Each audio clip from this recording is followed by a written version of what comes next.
Welcome to the Crawlcast. I'm your host, George Krawczak, and this is what happened in Week 5 of the NFL season.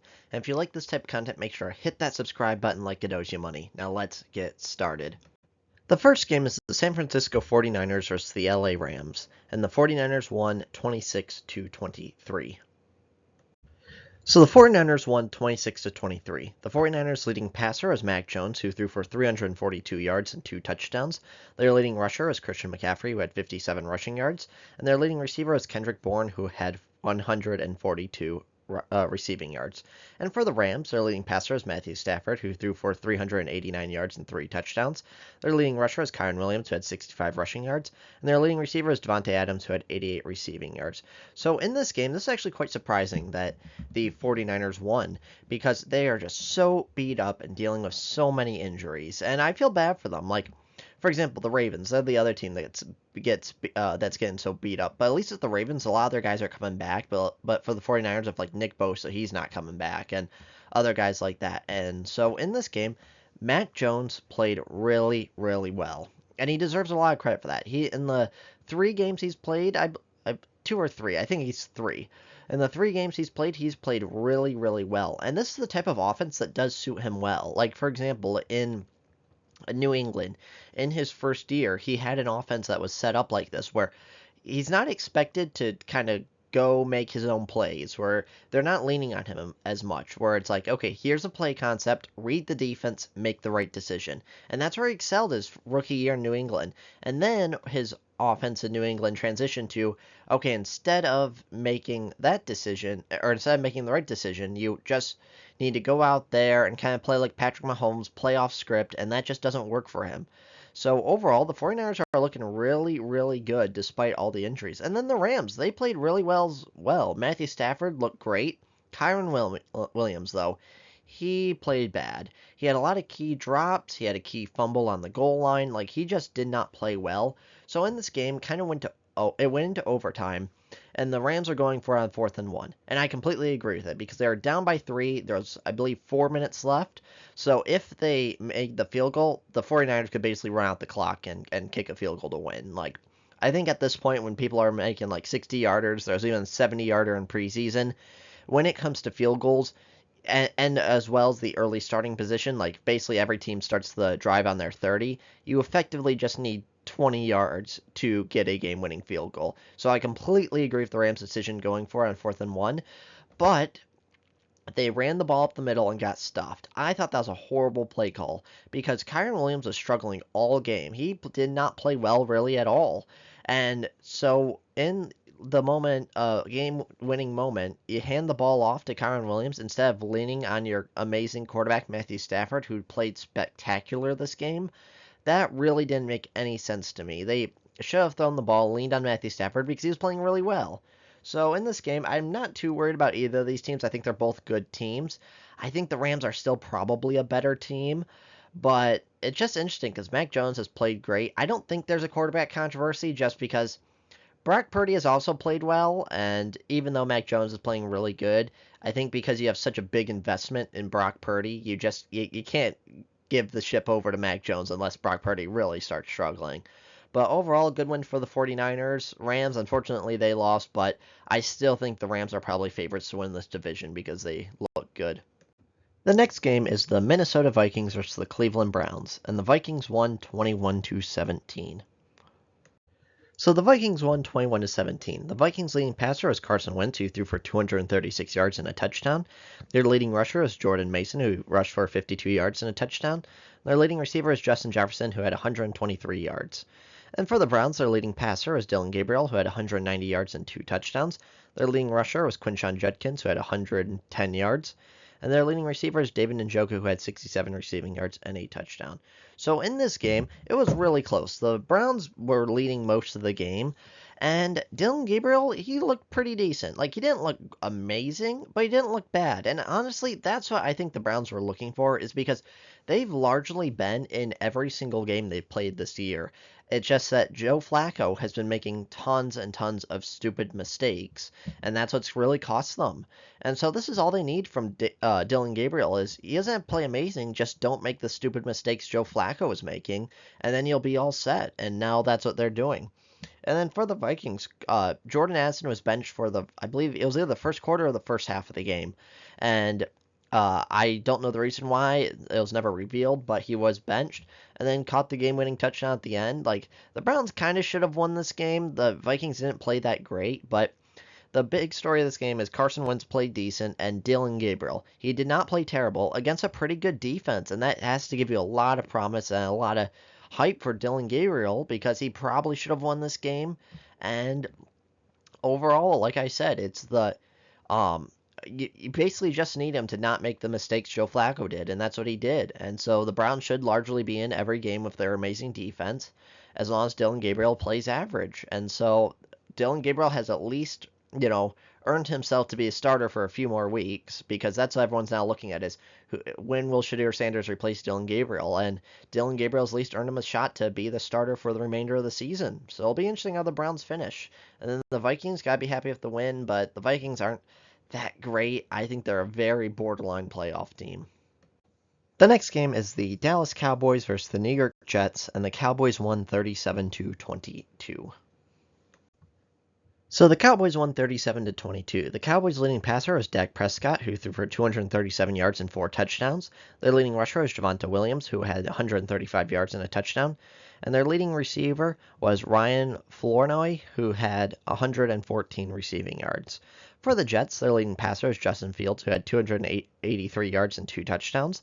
Their leading rusher was Breece Hall, who had 113 yards. And their leading receiver was Garrett Wilson, who had 71 yards and a touchdown.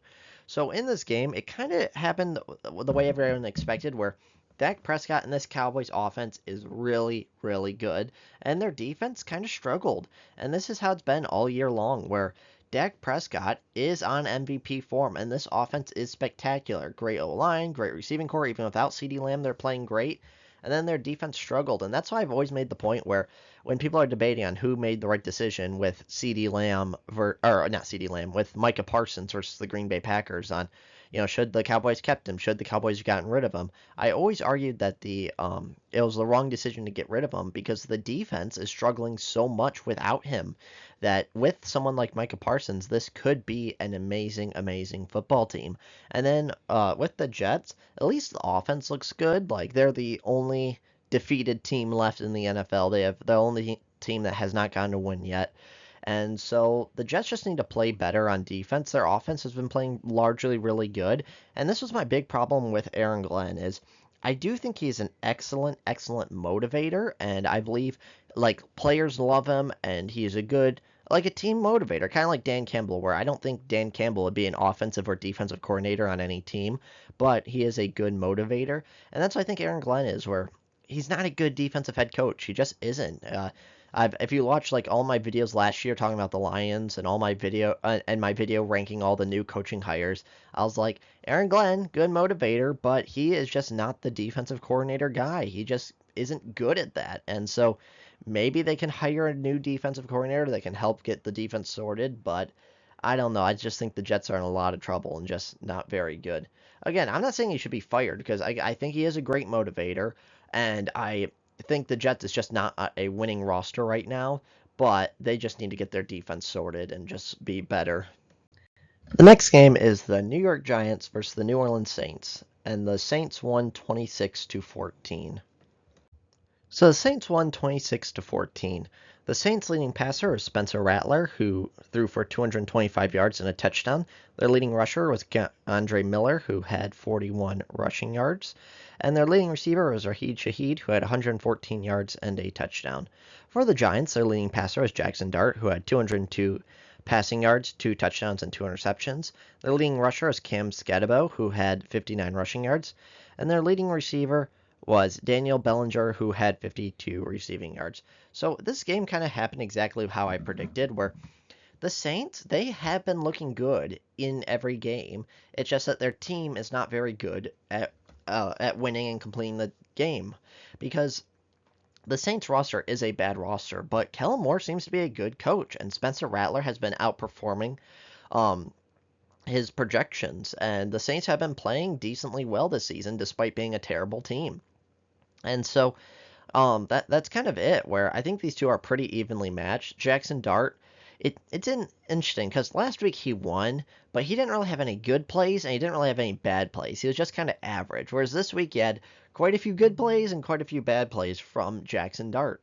And so overall, like, I think these are kind of evenly matched teams. I think the Giants defense is a little bit better than how it played, but overall, just I don't know. There's still a question mark about Jackson Dart if he's good or not. And then that's kind of it. Like, I don't think either of these teams are playoff teams. I don't think either of these teams are particularly good. It's just that the Giants defense, I expected them to be slightly better, and overall they just didn't play up to their standards. And then again, the Saints, you gotta be happy with a win. Not a very good team, but at least they've been in every single game, and that's gotta be very promising. That maybe next year, or the year after that, when they start building a good roster, they can start being actually good. The next game is the Las Vegas Raiders versus the Indianapolis Colts, and the Colts won 40-6. So the Colts won 40-6. The Colts' leading passer is Daniel Jones, who threw for 212 yards and 2 touchdowns. Their leading rusher is Jonathan Taylor, who had 66 rushing yards and 3 touchdowns. And their leading receiver was Ashton Dolan, who had 55 receiving yards. For the Raiders, their leading passer is Geno Smith, who threw for 228 yards and 2 touchdowns. Their leading rusher is Ashton Jeanty, who had 67 rushing yards. And their leading receiver is Trey Tucker, who had 62 receiving yards. So in this game, the Colts just dominated the Raiders, plain and simple. And that's kind of it. So now you got to look at the quarterbacks. Daniel Jones, you got to be happy because this Colts team just needs a quarterback to not blow it. Kind of like what I talked about with the Browns and Dillon Gabriel, where it's like the Colts went, what was it, like 7-8 with Anthony Richardson at quarterback. And so that means that they can win and play well, even with Anthony Richardson playing unbelievably horrible. So all they need is a quarterback to just play average to above average to get them wins, and that's what Daniel Jones is doing. And then for the Colts, they can rely on the running game, rely on the defense, and just still win games and play really well. And then the Raiders, man, they're a complete disaster. And I know everyone's talking about it. I've seen them. We're like, why does Geno Smith suck now? And I think I have the answer. So if you look at with the Jets, he was absolutely terrible. And the whole Jets team was absolutely terrible. And then he was terrible with the Giants. I think he had a stint as a backup with the Chargers, but I don't think he ever played. And then he goes to the Seahawks, and he plays really, really good. Well, that's because he had a decent offensive line, a decent defense, Jackson Smith-Njigba, and DK Metcalf to throw to, with Kenneth Walker as the running game. So when everything is really good around Geno Smith, he can play like a good quarterback. But now look at the Raiders. Offensive line, absolutely terrible. Ashton Jeanty, I don't think he's terrible, but this kind of coincides with the offensive line where they don't really have a running game because the offensive line is so bad. And then receivers. He has Brock Bowers, who's injured, and that's basically his only receiver. He doesn't really have any other starting receivers to throw to. And so that's kind of it, where Geno Smith can play well given a good situation, but if the situation's not very good around him, he's absolutely terrible. And quite frankly, I don't know if it's time to move on or not because the way he's playing, it feels like you have to move on, but they just gave him a big new contract. But, maybe the backup can't be that worse. It's just tough, but I'd put the backup in. I think their backup is Kenny Pickett, if I remember correctly. But, again, can't play much worse than Geno Smith. And I thought it was kind of ridiculous. I even said this at the time that they gave him this huge contract because I wasn't that big of a believer in Geno Smith. But overall, man, the Raiders are just a disaster. And, there's not really any bright spots looking forward for them. The next game is the Miami Dolphins versus the Carolina Panthers, and the Panthers won 27-24. So the Panthers won 27-24. The Panthers' leading passer was Bryce Young, who threw for 198 yards, 2 touchdowns, and an interception. Their leading rusher was Rico Dowdle, who had 206 rushing yards and a touchdown, and their leading receiver was Ted McMillan, who had 73 receiving yards. For the Dolphins, their leading passer is Tua, who had 256 yards and 3 touchdowns. Their leading rusher is Devon Achane, who had 16 rushing yards, and their leading receiver is Jalen Waddle, who had 110 yards and a touchdown.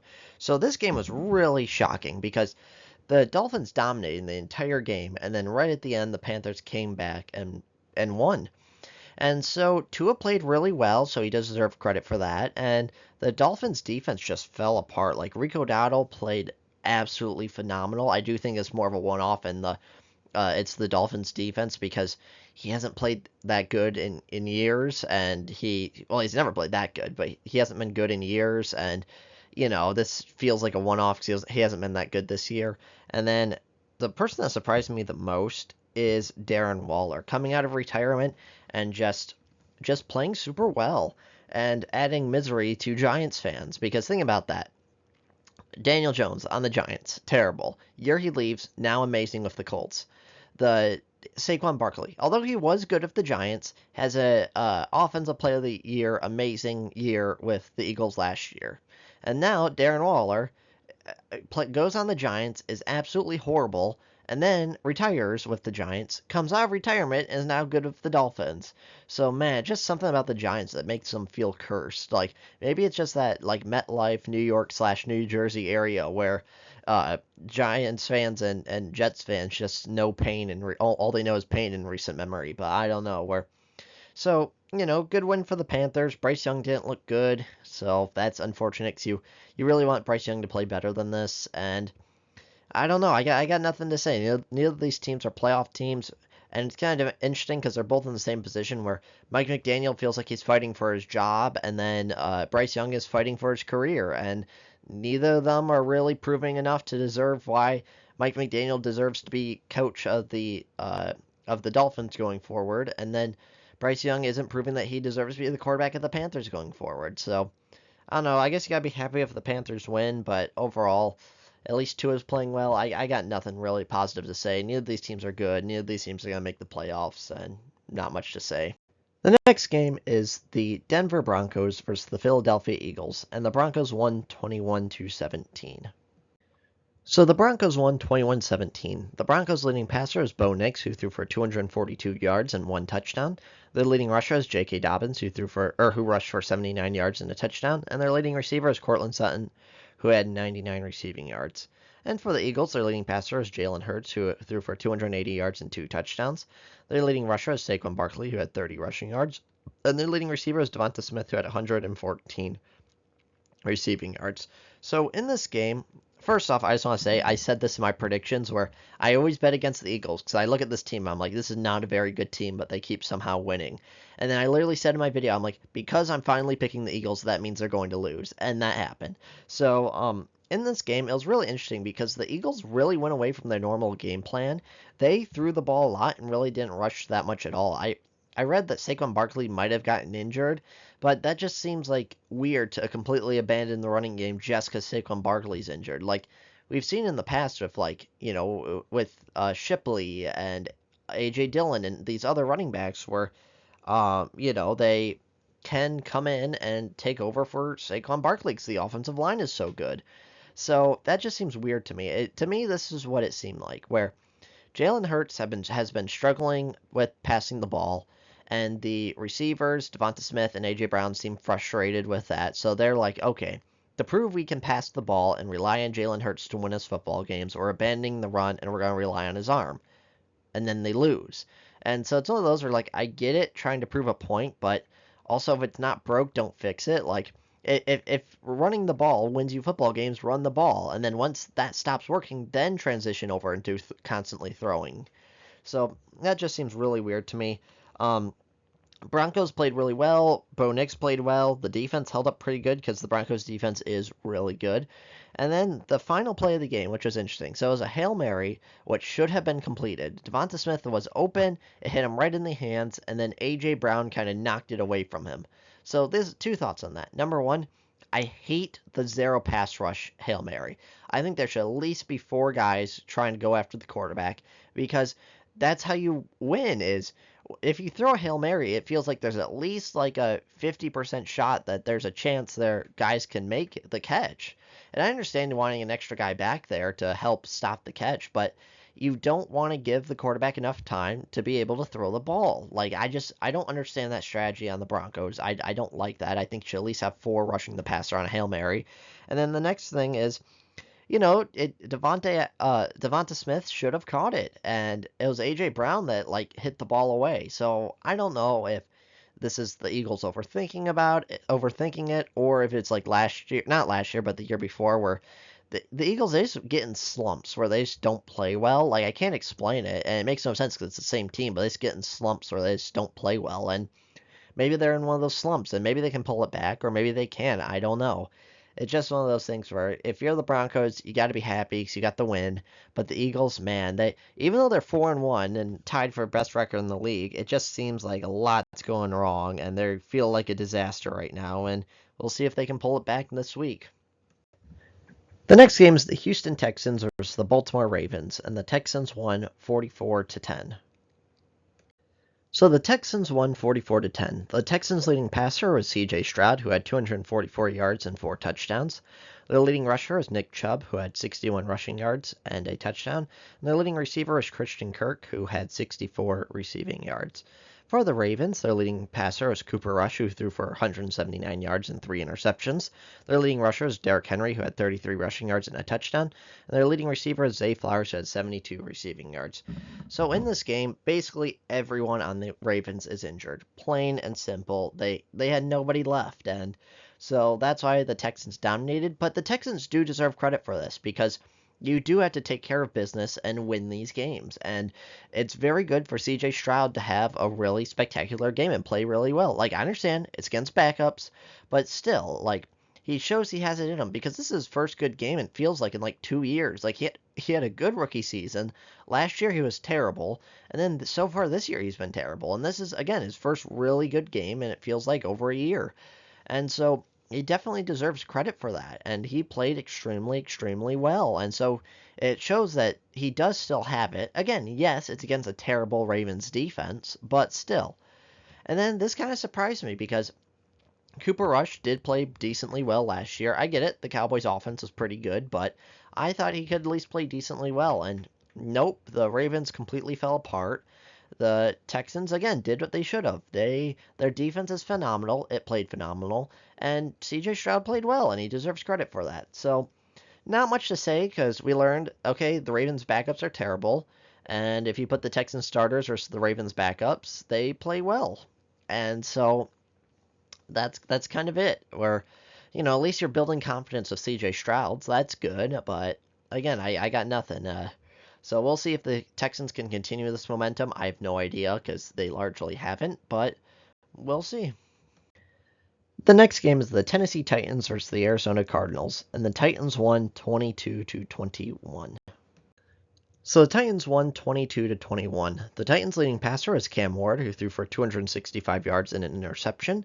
Their leading rusher was Tony Pollard, who had 67 rushing yards and a touchdown. And their leading receiver was Calvin Ridley, who had 131 yards. For the Cardinals, their leading passer was Kyler Murray, who threw for 220 yards. Their leading rusher was Emry DeMarcado, who had 81 rushing yards. And their leading receiver was Marvin Harrison, who had 98 receiving yards. So this is the game of incompetence, really, from the Cardinals. Like, I don't understand it. So first, I'll talk about DeMarcado. So he had a huge run that should have been a touchdown. And then right before he goes to the end zone, he starts slowing down and he, like, flicks the ball into the end zone. And they ruled it a fumble. First off, I'm not entirely sure if it should have been ruled a fumble because it looked like even though he was losing possession of the ball to like flick it in celebration, it looked like he still had control over it. So I think it probably should have been a touchdown. But honestly, it doesn't matter because you shouldn't start celebrating until you get in the back of the end zone. I felt like last week I absolutely lost it on who is it? Adane Mitchell Adane Mitchell for fumbling before the goal line in celebration, and he did this again. I don't understand this. Everyone should have saw Deshaun Jackson do it and never done it ever again. Just run the extra 3 yards to the end zone. Just do it, and you get a touchdown. And I'm like, well, what should happen? Should it be a 1-game suspension? Should it be $1 million fine? Should you be cut from the team? I've decided. To me, it's just like gambling. This is so stupid and incompetent, there's no logical explanation for it. That this should be treated like NFL players gambling and trying to, like, rig the game. In the sense where if you fumble before the goal line, I don't care who you are. You could be, like, the backup third-string running back, or you could be, like, I don't know, Patrick Mahomes. If you fumble before the goal line in celebration, you deserve to be suspended for the rest of the year. Just treat it as like the most horrific crime you can to stop players doing it. I don't understand how you can do it. You deserve a suspension for the rest of the year. That's what I've concluded. That's what you deserve. Is so incredibly stupid and incompetent. And so back to also the Cardinals' incompetence. There was one play where Cam Ward threw a horrible interception. Well, the guy caught it and started running. He fell to the ground, fumbled the ball. The ball then rolled into the end zone, and the Titans recovered it for a touchdown. So yes, a Cam Ward horrible interception turned into a Titans touchdown. And then the third one, where I'm not entirely sure whose fault this was. It seemed like it was on the center. But what happened is that Kyler Murray looked like he was calling checks at the line, and then the center snapped the ball. It hit Kyler Murray in the face, and then I read somewhere that it might have given him a concussion. Not entirely sure if that's true or not. That was just being reported by somebody. Man, I don't get it how the Cardinals keep doing this. At least Marvin Harrison looked good. Marvin Harrison and Kyler Murray finally got their stuff sorted, but man, the Cardinals are just incompetent. And this is every week. Their defense is good and should be good, and they keep almost blowing it, and their offense sucks. And I don't even want to give the Titans any credit for this because they don't deserve credit for this. This is just the Cardinals being absolutely horrible. And I need to get to a different game because especially the DeMarcado one and then Mitchell last week. I can't keep doing this. This is unbelievable that players do it. I just don't get it. Run the extra couple yards into the end zone. Just do it. It's not that hard. It's not that hard. Okay, I'm moving on to the next game because this is frustrating. Titans, you got to be happy with a win, even though you look terrible. And then Cardinals, you can't keep doing this, Cardinals. It's just terrible. Just terrible. The next game is the Tampa Bay Buccaneers versus the Seattle Seahawks, and the Buccaneers won 38-35. So the Buccaneers won 38-35. The Buccaneers' leading passer was Baker Mayfield, who threw for 379 yards and 2 touchdowns. Their leading rusher was Rachaad White, who had 41 rushing yards and 2 touchdowns. And their leading receiver is Mika Ibuka, who had 163 yards and a touchdown. For the Seahawks, their leading passer is Sam Darnold, who threw for 341 yards and 4 touchdowns and an interception. Their leading rusher is Kenneth Walker, who had 86 rushing yards. And their leading receiver is Jackson Smith-Njigba, who had 132 yards and a touchdown. So both these quarterbacks played absolutely phenomenal, Baker Mayfield and Sam Darnold. Sam Darnold had one not really good interception, but both these teams played really good. Both defenses struggled, but both these quarterbacks played really good. And it's the two quarterbacks having a career resurgence. I saw a reporter ask Baker Mayfield, and oh, did you and Sam Darnold have good times in Carolina? And they're like, what good times? No, we didn't. And it's both these quarterbacks on their career resurgence. And this is how I felt about Baker Mayfield of the Browns, is I thought he was good of the Browns, and I was totally against the Deshaun Watson trade. And I don't want to say I was against it because I thought Baker Mayfield was better. No, I thought Deshaun Watson was clearly the better quarterback, and the Browns were clearly making an upgrade at quarterback by getting Deshaun Watson instead of Baker Mayfield. So that part I was wrong about because I thought Deshaun Watson was better. It's just that I thought giving up 3 first-round picks was not worth the upgrade from Deshaun Watson from Baker Mayfield to Deshaun Watson. So that's why I was completely against the trade. And now imagine how the Browns would be with Baker Mayfield. And then the Sam Darnold, he struggled a lot with the Jets, even though he showed flashes. And then now he's on a career resurgence. And this is what I talked about CJ Stroud. I think a lot of this is a confidence issue with quarterbacks. Once they start playing within rhythm and gaining the confidence and believing that they can make these throws and, kind of throwing in stride, that's what makes them play better. So both these teams are very exciting. I think they're both going to be playoff teams. Well, the Buccaneers, I think they basically already won their division because their division's terrible. But the Seahawks, they had to compete with the Rams and probably the 49ers, so that'll be interesting. But overall, both these quarterbacks played really great and are really on great career resurgences. And I'm just very curious on how often they can keep that up. Baker Mayfield, I think he's kind of locked in. Last year, he played a little bit like Jameis Winston last year, where he had a lot of good plays, but a lot of terrible plays. And then last year, Sam Darnold, he played great except for the final 3 weeks. He absolutely kind of blew up and played horrible. But overall, both these guys are in career resurgences, and both of them have to be happy. Even though the Seahawks lost, both of them played really, really well. The next game is the Detroit Lions versus the Cincinnati Bengals, and the Lions won 37-24. So the Lions won 37-24. The Lions' leading passer was Jared Goff, who threw for 258 yards and 3 touchdowns. Their leading rusher was David Montgomery, who had 65 rushing yards and a touchdown. And their leading receiver was Amon-Ra St. Brown, who had 100 receiving yards. For the Bengals, their leading passer was Jake Browning, who had 251 yards, 3 touchdowns, and 3 interceptions. Their leading rusher was Jake Browning, who had 31 rushing yards. And their leading receiver was Ja'Marr Chase, who had 110 receiving yards and 2 touchdowns. So in this game, kind of like what I talked about the Texans and Ravens, the Lions just took care of business. They did what they should have. They beat the Bengals, and it's kind of interesting. The Bengals almost came back from this, which is a little bit concerning because the Lions' defense is injured. DJ Moore, their corner one, is injured, and then Terrion Arnold is injured, and I saw some reports that he may or may not be done for the season. We don't know, although Terrion Arnold, even though he's technically their corner two, he has not played well really at all. And so I get it, former first round picks, they do have an investment in him, but Terrion Arnold's just not that good. So I'm very concerned about the Lions defense going forward.